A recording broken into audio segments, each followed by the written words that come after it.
आज ना Lemna minor की बात करेंगे। लेमना माइनर एक बहुत ही बेहतरीन दवा है होम्योपैथी की, जो कि कई जगह काम आती है। एक उसका पर्टिकुलर इंडिकेशन है जिससे आम लोग अक्सर प्रभावित होते हैं, उसकी बात करेंगे।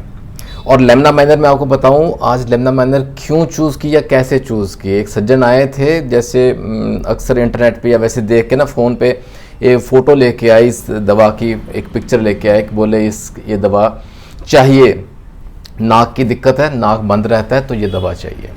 तो इससे ना मुझे थोड़ा उनसे बातचीत करके थोड़ा आइडिया हुआ कि लेकिन क्या है कि दिक्कत क्या है कि लेमना माइनर की ना may be the knowledge is still not complete, उसका ज्ञान अधूरा है।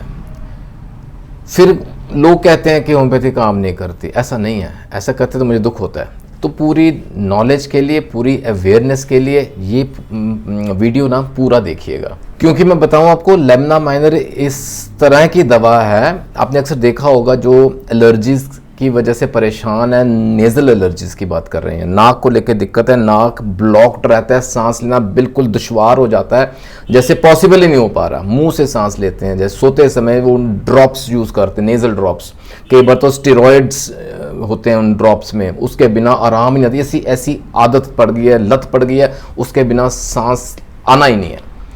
वो नौबत नहीं आएगी अगर सही वक्त लेमना माइनर यूज करी जाए, सही पोटेंसी में और सही डोजेज में। अब ये तीनों चीजें सही चाहिए ना, तो ये वीडियो जरूर देखिएगा, बड़ा इंपॉर्टेंट है। लेमना माइनर कहाँ स्ट्रांगली इंडिकेटेड है, जहां सिम्टम्स मैच कर जाते हैं। मैं अक्सर बोलता हूं होम्योपैथी जैसी पैथी नहीं, ये बिल्कुल मैजिकल डोज का काम करती है, ठीक है। और सही डोज, सही पोटेंसी, तीनों चीजें आपके सामने रखूंगा। लेमना माइनर को अगर समझना है हमारे नेजल सिम्टम्स पे, जहां वो असर करती है, जहां वो एक्ट करती है ना, तो उसके लिए 3 इंपॉर्टेंट टर्म्स समझनी जरूरी हैं। मेडिकल टर्म्स कह सकते हैं, लेकिन इतने मैं कोशिश करूंगा बहुत ही आसान तरीके से आपके सामने रखूं कि आप बहुत ही इजीली इसको समझ लें, even a layman can understand, जिसका मेडिकल बैकग्राउंड नहीं है ना। मकसद यही है इस चैनल का। सबसे पहला टर्म है दैट इज नेजल पॉलिप। नाक के अंदर ना पॉलिप्स हो जाते हैं। अब what is nasal polyps, basic जानकारी एंड टू द पॉइंट। हमारे नाक के अंदर ना जो स्पेसिस है ना, जगह है ना, उसको हम साइनसेस बोलते हैं, ठीक है। अब अंदर की जो लाइनिंग रहती है ना, अंदर एक लेयर है, एक लाइनिंग है, एक जहाँ से वो म्यूकस बनाती है, वो लाइनिंग म्यूकस प्रोड्यूस करती है। वो लाइनिंग के अंदर सॉफ्ट टिश्यू जैसे ना ग्रोथ्स हो जाती हैं, मांस का टुकड़ा जैसे बनना शुरू हो गया। वो नरम होता है, पेनलेस होता है, दर्द नहीं करता, and it is non cancerous growth.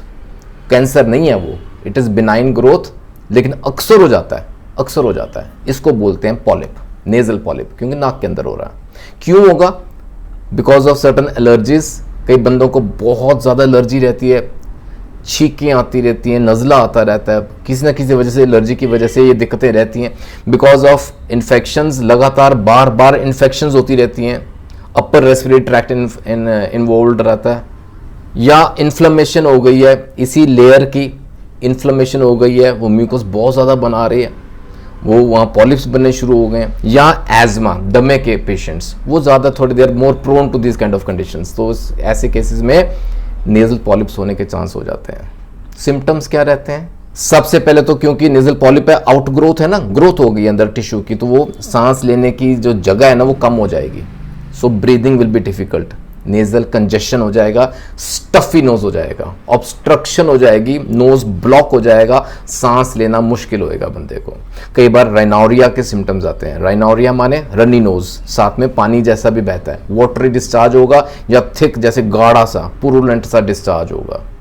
और ये सारे साइनस अफेक्ट होते हैं, तो it can lead to headache also, सर में दर्द, ये भी एक सिम्टम हो सकता है। और क्योंकि हमारा नोज अफेक्टेड है, जो ऑल्फैक्टरी इसके फंक्शंस है ना वो भी अफेक्टेड हो जाते हैं, यानी कि लॉस ऑफ स्मेल, एनोस्मिया, ये भी एक सिम्टम साथ में जुड़ सकता है। लॉस ऑफ स्मेल जैसे ना सुगंध दुर्गंध दोनों की जैसे ना कैपेबिलिटी कम हो गई है, वो पता ही नहीं चलता बंदे को, स्मेल का पता ही नहीं चलता। साथ में ना लॉस ऑफ टेस्ट भी हो जाता है, जैसे जीभ का स्वाद ही चला गया। फिर एक टर्म होती है PND, पोस्ट नेजल ड्रिप, जैसे ना गले के अंदर बलगम गिरनी शुरू हो गई है, वो भी लिंक्ड है, अंदर साइनस सब लिंक्ड है, पोस्ट नेजल ड्रिपिंग शुरू हो गई है। साइनस प्रेशर, साइनस प्रेशर, वो प्रेशर एक्सर्ट करता है पॉलिप अंदर से, and it can lead to snoring also, खराटे भी आते हैं कई केसेस में, खराटे भी आते हैं, ठीक है। ये है nasal polyps, the very first important term, clear है। ये मेन जो इसका सिम्टम है लेमना माइनर का, that was this nasal polyps. दूसरी इंपॉर्टेंट टर्म स्वॉलन टर्बिनेट्स। अब ये क्या चीज है? टर्बिनेट्स क्या होते हैं? स्वॉलन वी नो, स्वेलिंग हो गई है। टर्बिनेट्स क्या है? टर्बिनेट्स जो हमारे नाक के अंदर के ना बोनी स्ट्रक्चर है ना, छोटे छोटे बोनी स्ट्रक्चर्स रहते हैं, हड्डियों के जैसे हिस्सा जो है, हड्डियों का हिस्सा, वो उन्हें हम टर्बिनेट्स कहते हैं। उसके अंदर स्वेलिंग हो गई है, टर्बिनेट हाइपरट्रॉफी इसको बोलते हैं। ये जो बोनी स्ट्रक्चर्स है ना, ये जो टर्बिनेट्स हैं, ये इंपॉर्टेंट फंक्शंस परफॉर्म करते हैं। जैसे जो हवा हम अंदर इनहेल करते हैं, सांस लेते हैं, हवा अंदर जाती है, वो टर्बिनेट्स के टच होके जाती है, उसको ह्यूमिडिफाई करते हैं, उसको फिल्टर करते हैं, उसको साफ रखते हैं, उसको गीला रखते हैं, ठीक है, उसको वार्म रखते हैं, वो हमारे बेनिफिट के लिए। लेकिन किसी वजह से, एलर्जीज की वजह से, इन्फेक्शंस की वजह से, इन्फ्लेमेशन की वजह से इनमें अगर सूजन हो जाए, ये एनलार्ज्ड हो जाती हैं, ये टर्बिनेट्स एनलार्ज्ड हो जाते हैं, ठीक है, टर्बिनेट हाइपरट्रॉफी हो गया। वही क्या होगा? सांस लेने का रास्ता कम हो जाएगा, breathing will be very difficult, सांस लेना मुश्किल हो जाएगा, नेजल कंजेशन हो जाएगी। ये आजकल जो पोल्यूशन है ना, पोल्यूटेंट्स है, स्मोक है, स्मेल्स है, पोल्यूटेंट्स हैं, ये इरिटेंट्स का काम करते हैं, इस वजह से भी ये स्वेलिंग हो जाती है, सांस लेने में दिक्कत होता है। तो ये आगे आपका स्वॉलन टर्बिनेट्स, ये दूसरा इंपॉर्टेंट सिम्टम कह लें जहाँ लेमना माइनर टॉप क्लास है। तीसरी इंपॉर्टेंट टर्म है जो समझने लायक है, दैट इज एट्रोफिक राइनाइटिस। सुनने में लगता है बड़ी डिफिकल्ट टर्म होगी, जैसे वो टर्बिनेट्स की बात की, लेकिन इजी था ना। एट्रोफिक राइनाइटिस माने इन्फ्लेमेशन है, आइटिस लग गया। जो पता है क्या होता है, जो हमारे नेजल का जो पैसेज है ना, अंदर का जो रास्ता है ना, उसके अंदर का जो टिश्यू है ना, उसके अंदर इन्फ्लेमेशन हो गई है। ये एक एलर्जिक मैनिफेस्टेशन कह लें, ये ओवरनाइट नहीं हुई है, ये रातों रात नहीं हुई है, ये क्रोनिक हो गई है, पुरानी है समस्या, दिक्कत पुरानी है, और इस वजह से अंदर ना जो टिश्यू की लाइनिंग है ना, वो थिन हो गई है, पतली हो गई है, वो सख्त हो गई है, वो हार्ड हो गई है। उससे क्या होगा, वो आपने देखा होगा कई बार बड़े क्रस्ट से बन जाते हैं, पपड़ी सी जम जाती है नाक के अंदर। वो पीछे की कहानी ये है, एट्रोफिक राइनाइटिस, ठीक है। इस सब की वजह से क्या होगा, वो जो थिक ड्राई क्रस्ट जो पपड़ी बन गई है ना, उसके साथ वो डिस्चार्ज निकलता है, और बिकॉज ऑफ दिस वो एक फाउल स्मेल आती है, उसमें एक बास आती है, एक दुर्गंध आती है, एक गंदी बदबू आती है, जिसको हम बोलते हैं ओजीना। दिस इज अनदर टर्म, चलिए खैर, लेकिन ये याद रखिएगा दैट इज फाउल स्मेलिंग जो डिस्चार्ज है ना, साथ में क्रस्ट्स बन गए हैं, इसको हम बोलते हैं ओजीना। वजह क्या थी? बिकॉज ऑफ इन्फ्लेमेशन, ठीक है। तो ये तीन इंपॉर्टेंट टर्म्स हमने समझ लिए, नेजल पॉलिप्स, स्वॉलन टर्बिनेट्स और एट्रोफिक राइनाइटिस।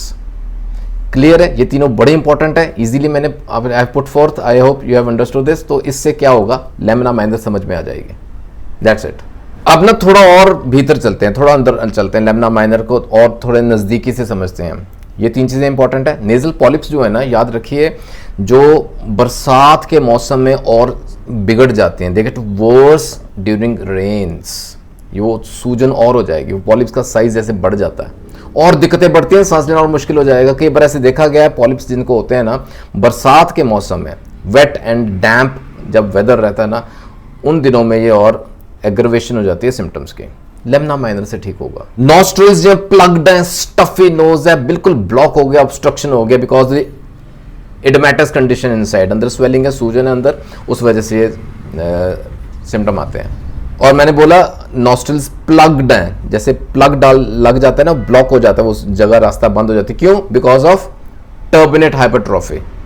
हमें मालूम है टर्बिनेट हाइपरट्रॉफी क्या होता है, ठीक है। फिर साथ में सिम्टम आता है कोराइजा का, कटार का, यानी कि वो जो नेजल डिस्चार्ज रहता है ना, वो निकलता रहता है। जब ब्लो करते हैं, थिक जैसे गाढ़ा पुरुलेंट, म्यूको पुरुलेंट डिस्चार्ज निकलता है, येलोइश कलर का या येलोइश व्हाइट कलर में रहता है, वो डिस्चार्ज आता है, वो पस जैसे या म्यूकोस जैसा थिक गाढ़ा वो आता है। और क्रस्ट्स बन जाते हैं, पपड़ी बन जाती है। मैंने बताया आपको, फाउल स्मेलिंग है, वो डिस्चार्ज में से बदबू आती है, बास आती है, ओजीना वी कॉल। और जब सुबह उठता है ना बंदा, मॉर्निंग में ऑन वेकिंग अप, जब उठते सार जैसे ना मुंह का टेस्ट भी बकबका सा हुआ है, फाउल स्मेल सी है, माउथ में भी है। और एक और इंपॉर्टेंट सिम्टम है, वो है एनोस्मिया का। मैंने बताया लॉस ऑफ स्मेल भी हो जाती है कई बार, ठीक है, नेजल पॉलिप के सिम्टम के साथ जुड़ती है। लॉस ऑफ स्मेल वो पेक्यूलर सिम्टम है for lemna minor. And finally मैंने ये भी कहा था आपको, स्नोरिंग, खर्राटे भी लेता है बिकॉज ऑफ पॉलिप्स, वो हाइपरट्रॉफी की वजह से। तो जब बंदा सांस अंदर को खींचेगा ना वाइल इंस्पिरेशन, उस वक्त खर्राटा तेज होता है, खर्राटे लेता है। स्नोरिंग बड़ा टिपिकल सिम्टम है जहाँ लेमना माइनर एक्ट करती है। अब इसकी डोज और पोटेंसी समझनी ज़रूरी है। एक्यूट केसेस में we have got good results with lemna minor 3x form में। ये लिक्विड फॉर्म में अवेलेबल रहता है, इजीली अवेलेबल रहता है। इसके केवल 5 कतरे 2 चम्मच पानी, अगर गुनगुना है तो बहुत अच्छा है, दिन में 2 से 3 बार लें, तुरंत राहत मिलती है। मैंने बताया आपको वो जो नेजल ड्रॉप्स डालते हैं ना, या कैसे स्टीरॉइड्स डालते हैं नाक में, उसकी नौबत नहीं आएगी अगर इसको टाइमली यूज़ किया जाए। और याद रखिए ये ड्रॉप्स हैं, ये पीने को हैं, नाक में डालने को नहीं है, ठीक है, इससे राहत मिलती है। थोड़ा सा पुराना केस हो गया या एडल्ट्स को दिक्कत है, वयस्कों को जैसे बड़ों को दिक्कत आ रही है, तो we can go for lemna minor 200 CH, 3 से 4 कतरे 2 चम्मच पानी में दिन में 2 बार, इससे भी कंट्रोल हो जाता है। बच्चों में we can give half a dose lemna minor 30 CH में भी दे सकते हैं दिन में 2 बार। मैंने पूरी कोशिश की लेमना माइनर को इजी वे में आपके सामने रखने की जिससे आपको फायदा हो। थोड़ी इसकी इंडिकेशंस आपके सामने रखे हैं, बड़े टिपिकल और पेक्यूलियर सिम्टम्स हैं जो अच्छे से इस दवा को कवर करते हैं। उम्मीद करता हूँ आज के इस डिस्कशन से आप तक लेमना माइनर के फ़ायदे ज़रूर पहुँचे होंगे, पहुँचने चाहिए भी। दोस्तों जुड़े रहें गुरु नानक केयर्स के साथ for more such informational videos. जल्दी मिलेंगे अगले वीडियो में, अपना ख्याल रखिएगा ज़रूर। Take care, God bless.